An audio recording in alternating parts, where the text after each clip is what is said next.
So this talk is partly historical and partly speculative. And I thought I'd put a few things in perspective and maybe get some reaction from the audience. You'll maybe see this outline a couple of times. I'll talk a bit about today's data science moment, and I'll try to identify two specific trends that began pretty much 50 years ago exactly, that I think have something very important to say about where we are today and where we should be going. And then I'll say where we should be going, and I'll come back to this. So obviously, we're here because there's this data science moment happening. There are data science initiatives at academic institutions, at industrial concerns. There's new data science societies forming, such as this one. We have meetings that we can attend, et cetera. And some universities, here I list University of Michigan, seem to be putting significant resources into creating data science as a field of study and training. You can find websites listing new data science programs that are springing up around the world. Dare I say, MIT is certainly going to have a role in that, and you can see an effort being made there, but many other campuses are doing it, and Stanford has master's programs in it, actually multiple ways to get masters in data science now. You see here's something from UC Davis. I put it up here because maybe Davis isn't the first place you'd think of in connection with data science, but they have an initiative, and a standard thing that you might see is a press release like this. And then finally, there are many, many master's programs coming together. So here's an example of a web pop-up ad that happened to me when I was doing Google searches for, data science masters. Many things come up. So we're in this data science moment. It's happening now. Things are coming together. Becomes of interest to ask, how is this happening and where should it be going? From the point of view of a statistician, it's interesting to look at search metrics. If we search on statistician, data scientist, applied mathematician, computer scientist, here's what Google Trends comes back. I think it's kind of interesting. So first of all, the highest curve in the beginning, statistician, it's starting here in the mid-aughts, running up until the present time, and it's sort of declining a bit in use. Actually, even computer science is declining a bit in use, but these are on some normalized terms. Presumably, the internet, as it becomes more democratized, is having much more to do with, scandals and low culture events, and so any significantly dignified term is probably declining in relative use. But on the other hand, you can see here certainly clearly that the use of data scientists is just exploding from practically no search volume in 2011 to having overtaken a term like statistician, which has been out there for hundreds of years really, and doing that in short order. On the other hand, if you ask for data science, data analysis, statistical analysis, while it's true that data science has recently overtaken statistical analysis, it still has a ways to go to overtake data analysis as a term of art. There's, of course, many opinions out there what data science ought to be, and you can find blogs posting definitions such as this one. I'm just putting it up as eye candy to occupy us while I talk a bit. Maybe from my point of view as a statistician, the importance of it is the confused or befuddled attitude of the mainstream statistics community towards this new development.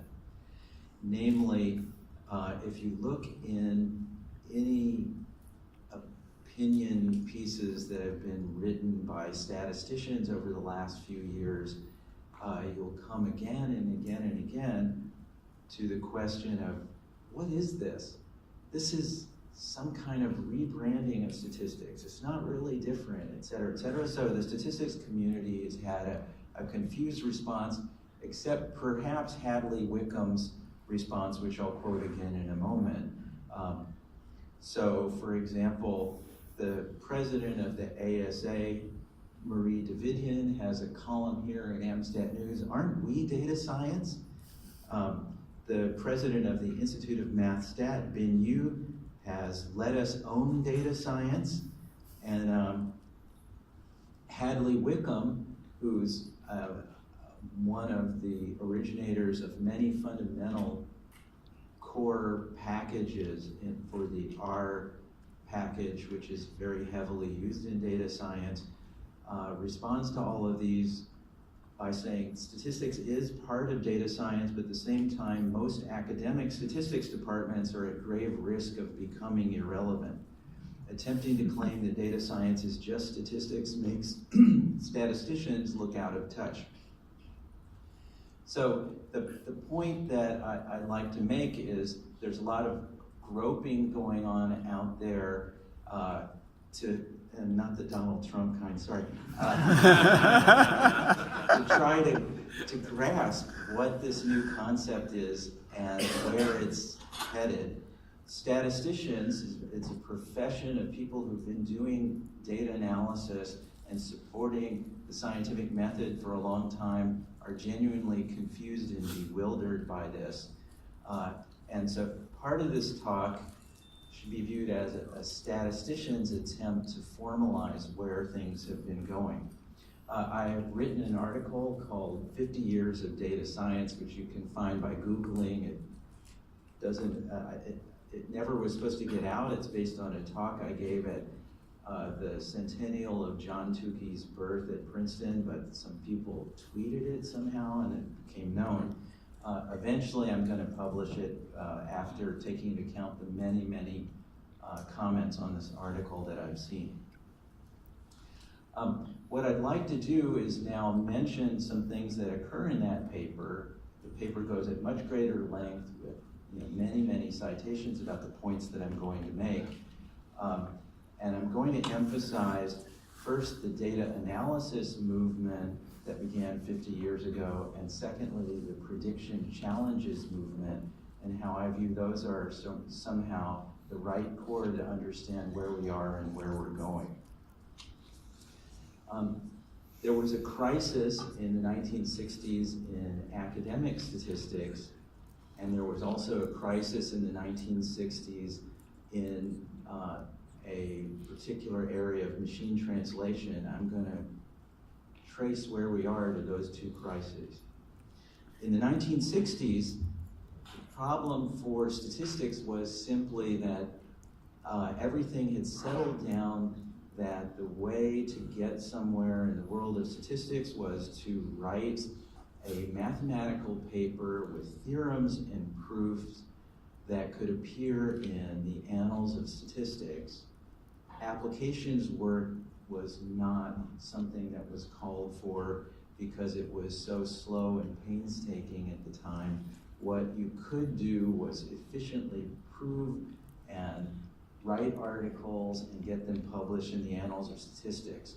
A side effect of that was that the statistics literature had become, because of this, very sterile. In reaction to that, John Tukey wrote a paper that redefined the subject, that tried to rebrand statistics in an original way that was highly controversial. The paper was called The Future of Data Analysis, and almost nobody understood it at the time, and now that data science is happening, we can go back and read it and say, yeah, okay, now I know this. It was written and published just at the time that this appearance of the term data analysis was becoming really manifest. There's two curves on this plot. There's a curve for statistical analysis, which you can see rising over time in the Google Books Ngram viewer, but it gets overshadowed. The point of equality is exactly the year that the future of data analysis first appeared. And by 1970, when John Tukey wrote his book, Exploratory Data Analysis, and it began to appear in draft form, data analysis had already become twice as frequent as statistical analysis. In the years since then, data analysis just towered over statistical analysis. So he totally was on to what the wave was going to be, and maybe made the wave by writing his book. And so then one of the key passages in this paper was the following one. Tukey points out he thought he was a statistician. He saw that the field evolved into mathematical statistics. At that time, he was a professor of mathematics at Princeton, which was pretty central in the world of math.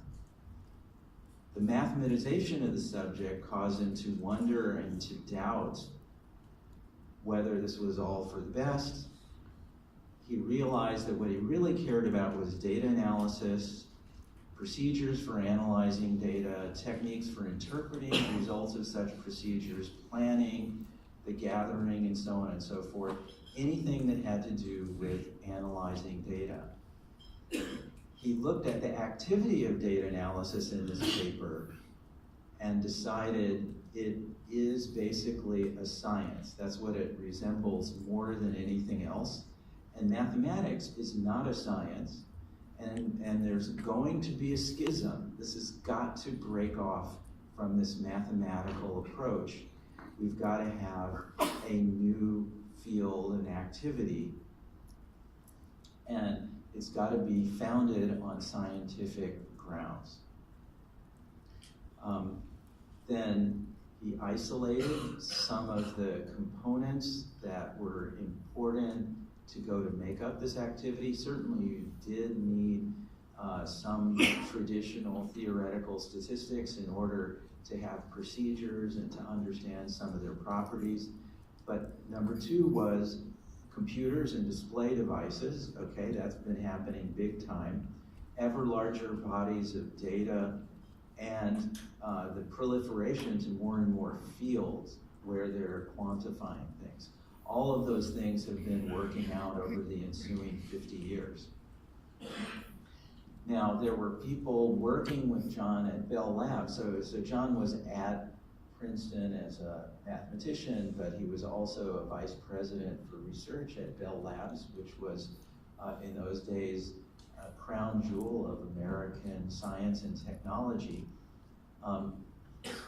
Some of the people he was nominally supervising or responsible for were highly inspired by this thinking about data analysis. They didn't see any way out of the over-mathematized approach until he came along.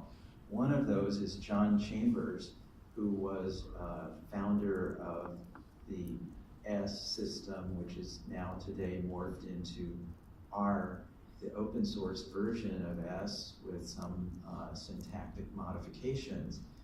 And he spoke very at length about the influence that John Tukey had on changing his thinking about what he, John Chambers, ought to be doing. By the mid-90s, he was writing a paper saying, we need to have a new field that is, in some sense, greater statistics, not lesser statistics. What we're stuck with today is lesser statistics. Greater statistics will care about other things and be more inclusive. It won't care as much about math and proof, and it will care about, for example, bigger data sets, procedures, scaling, et cetera, et cetera.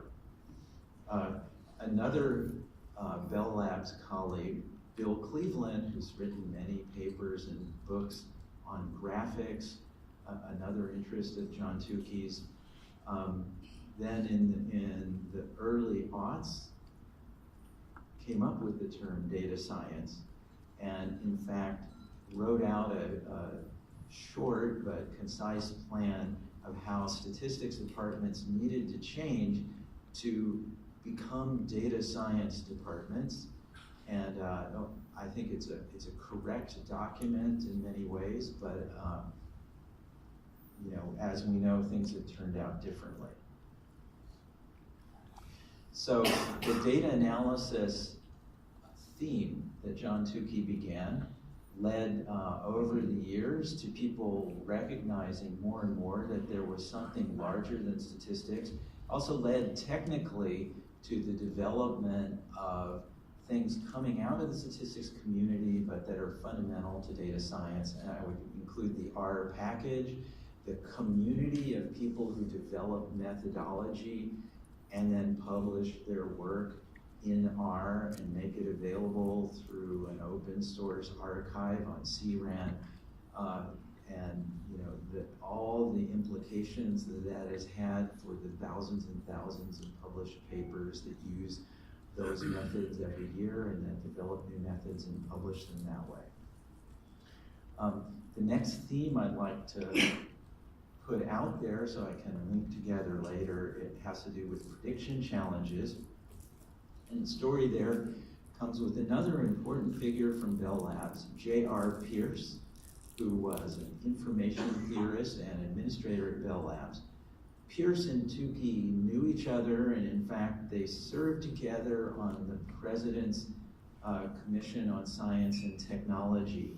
So if you go back to, for example, studies of the scientific efforts that the U.S. defense community was making in the 1950s and 60s. You can see here there's a picture of John Tukey.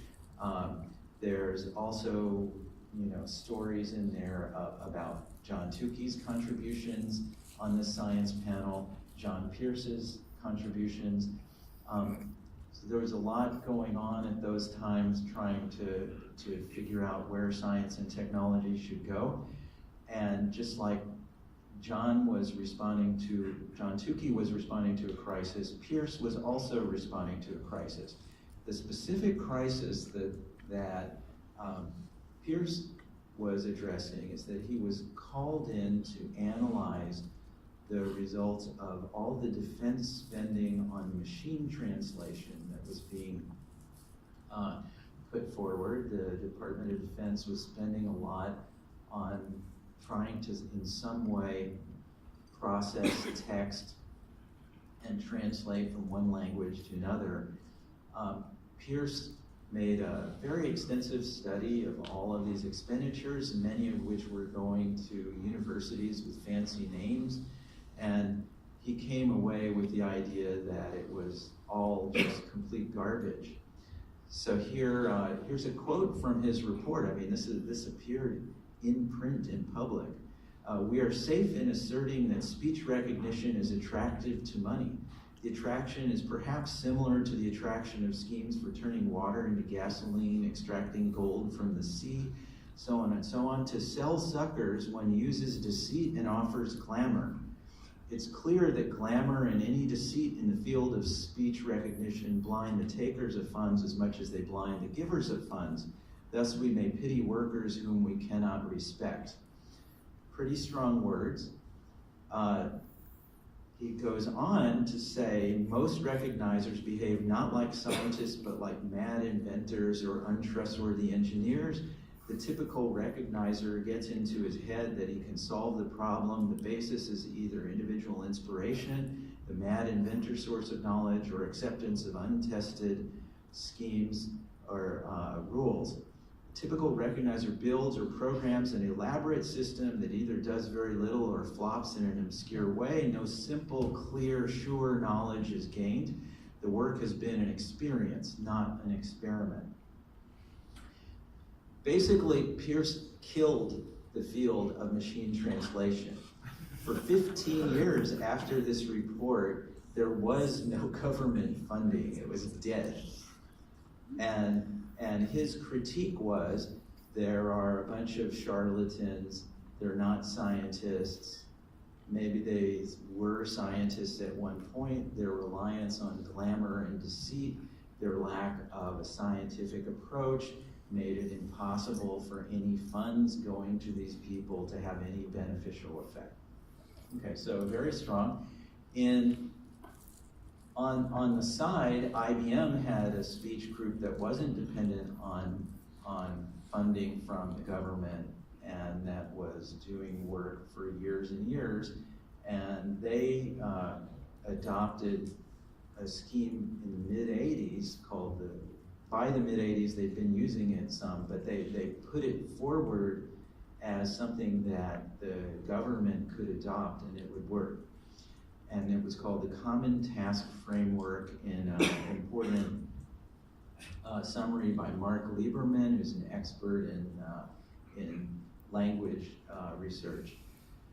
Under the Common Task Framework, you have several ingredients: a publicly available training data set, a set of competitors that all are facing the exact same task, is to use the training data set to come up with rules that will appropriately classify the data according to some known underlying classes, and a scoring referee, which could well be a computer that's going to take submissions from the different competitors, score them, and put up a leaderboard. So IBM had this in some way already in action. They offered it to DARPA as a way that DARPA could get back into the speech research game.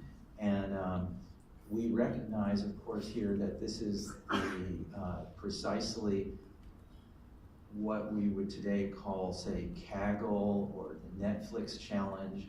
It had been used at IBM for years at that point and been successful for them.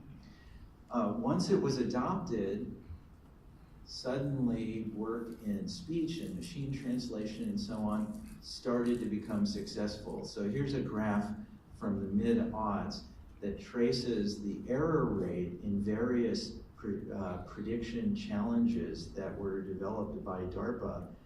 So speech that's read, speech that's broadcast, conversational speech, people talking over cell phones, asking for information, et cetera, et cetera. In every case, what happened is, in annual evaluations by DARPA, you got better and better and better because there was this common task. People kept working on the exact same task for years and got better and better at it, and they knew what the current state of the art was, they knew what they had to do better than, and no one cared about anything than whether you actually were doing better on the defined task.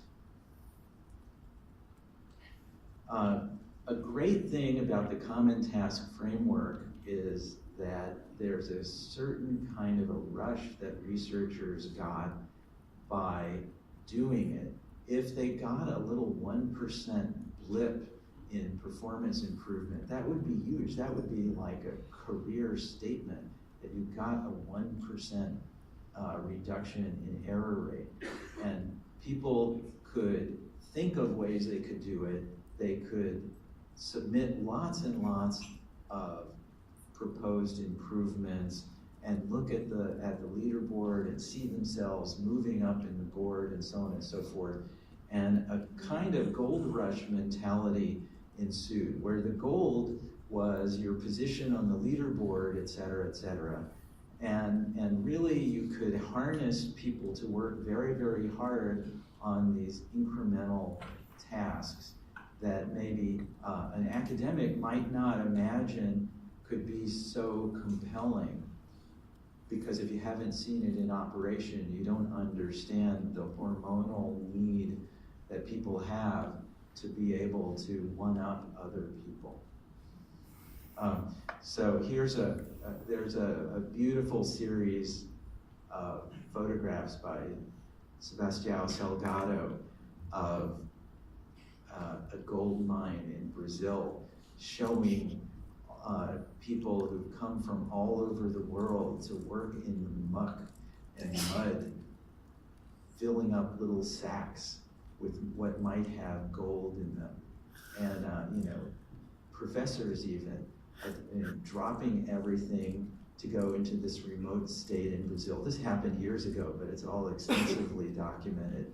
And that's kind of what happened where these challenges took root. They just sucked in talent from all over that started working very, very focused way, trying to get the gold of moving up in the leaderboard. Okay, so I feel that we've introduced some things from the past. Now I want to talk a bit about the present and then transition to the future.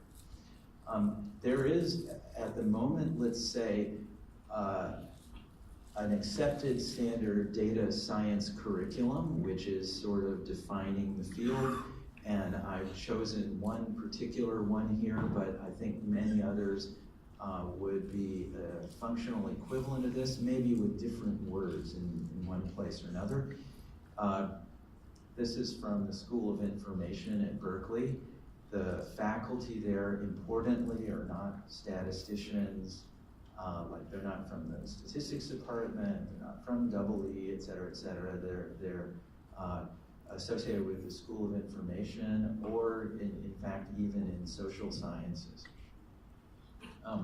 There are a number of foundation courses that they offer, which make pretty heavy use of the themes that John Tukey tried to bring out in his papers on data analysis. 2 of the 5 units here have to do with exploring data and presenting it. There's also units on storing and retrieving data, and then there's units on applied machine learning. Applied machine learning could be some of the ingredients that go into prediction challenges. So we see the 2 threads coming together in the foundation units. As well, of course, there's research design, which is maybe more classical statistics, and then there's storing and retrieving data, which is more to do with the technological vector that comes in to impact this. When you go to advanced courses, you see scaling up, you see traditional statistical methodology, and then you see, again, more machine learning, which is connected to the prediction challenge idea. So we can say that the standard data science curriculum includes exploratory data analysis, statistics, machine learning, includes databases, cluster, cloud computing, and there's a standard position that's come together of how this is different than, say, statistics, which has existed on campuses for a long time and in many ways overlaps. The standard position that you would hear, particularly from computer scientists, is that data science is concerned with really big data, which traditional computing resources could not accumulate, and traditional statistics trainees don't have the skills to cope with all the technological wherewithal that's needed to function in that space.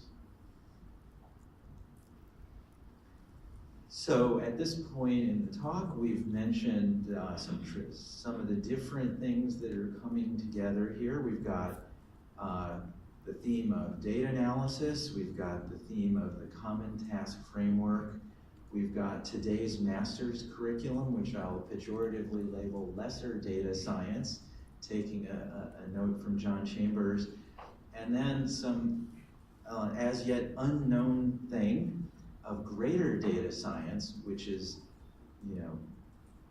where we think we're headed, yet to be clarified. Now, of course, it's the people in this room who are going to define what that is.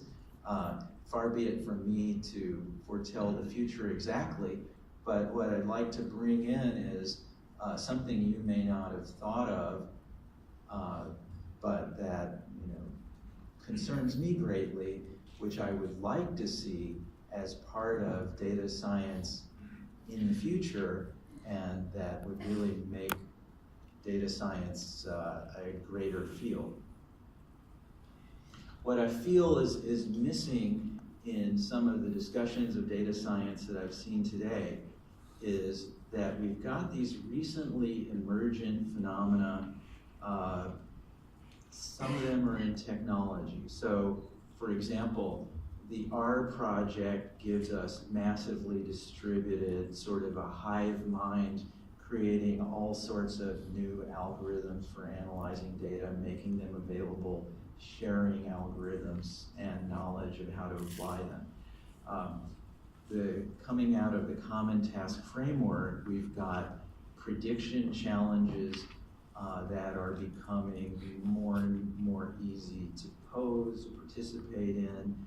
Not just the things on Kaggle, which many of you would know, or the Netflix challenge, which had $1 million prize, and its winners were given a lot of publicity. But you have life science challenges, you have the government running challenges, so on and so forth. So that's become a thing. Another element that's emergent is, particularly you see this in computational biology, the sharing of massive databases so that there's all sorts of data coming out of government-funded research, which produces opportunities for other people to analyze after the original study.